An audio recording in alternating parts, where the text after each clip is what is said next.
And welcome back to another devotion. I am Pastor Roy Carlin here at Woodlawn Christian Church in Lake City, Iowa, and this devotion is for Tuesday, August 12th of 2025. We are in the book of Acts and we're in chapter 20. Today we're going to look at verses 13 to 16, just a little bite today. This is the voyage from Troas to Miletus, or Miletus, however you want to pronounce it. Again, I'll probably slaughter some Greek names today. I'm good at it. I told you that the other day. Remember, though, here, and it's important to remember, that Paul was in Troas for a short little bit of time. He preached all night. He did an all-nighter, spread the word into the early mornings hours. But about midnight, Eutychus, the young man, fell asleep, fell out of a third-story window, died, and Paul restored his life to him. And we'll talk about that as we talk about what goes on here. Some life application in these verses, maybe more so than we've done for a few days. So, with that, let's jump into the short reading in the book of Acts, chapter 20, 13 to 16 to be precise. We went ahead to the ship and set sail for Assos, intending to take Paul on board there, for he had made this arrangement, intending to go by land himself. When he met us in Assos, we took him on board and went to Mitylene. We sailed from there, and on the following day we arrived opposite Chios. The next day we touched at Samos, and the day after that we came to Miletus. For Paul had decided to sail past Ephesus so that he might not have to spend time in Asia. He was eager to be in Jerusalem, if possible, on the day of Pentecost. Okay, Paul has set his sights on getting to Jerusalem. It's kind of like in Luke's gospel after chapter 9.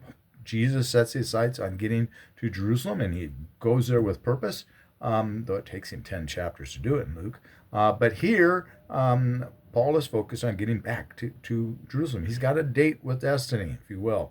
He wants to get back there, if possible, before Pentecost. So they are sailing. This is a part of the we section. Luke and them are sailing, but for some reason, Paul wants to walk to where they're going. Now, there's kind of an outcrop there in the land, and if you sail, you got to go a long, long, long, long way. But if you walk, it's about 24 miles to walk across. So Paul's going to walk, and it sounds like Paul's walking by himself. He's wants some me time, I guess, if you will, and we want to think about that. There's two things going on. Paul is focused. He's got to get to Jerusalem. And because of that, he doesn't want to go to Ephesus. And he's going to later, we talk about it on Thursday, he's going to have the folks from Ephesus come to see him there. But he doesn't have time to go there. He has so many friends there. He spent so much time there. If he goes there, it's going to get drug out. There's no way to just make a quick trip there. We all have places like that. No way to make a quick trip there. You got to go and spend a few days. In a few days, I'm going to be taking some vacation time myself and go home for my mother's 99th birthday. God bless her. I'll be home the day after her birthday, though. But I need to spend a few days up there because I just can't go. I don't go home very often back to the ranch and to Chamberlain and Reliance area in South Dakota. I know I have to spend a few days there. And so, long story short, back to the point, Roy, Paul knows it's going to take some time if he goes there to Ephesus. He's got so many friends there. So he's not going to go to Ephesus. He wants them to come to him. So he's keeping his eye focused on the goal. And the goal is Jerusalem at Pentecost. The other thing here, why does he walk instead of taking the ship with the rest of them? What's going on with that? And why does he seem to be that he is walking by himself? We all need some time to recharge, and sometimes we need to be by ourselves to recharge. Sometimes we need to be out. That's probably a 2-day walk for him in that day and age. Of course, he probably could have done it in a day if he walked straight through, depending on what speed with which he walks and what the terrain is like.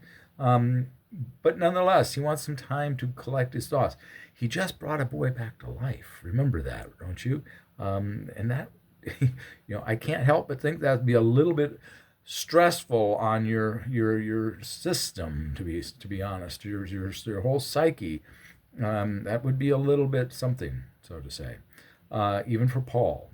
And And so he needs a little time to recharge. And we all need time to recharge. We all have to take time for ourselves.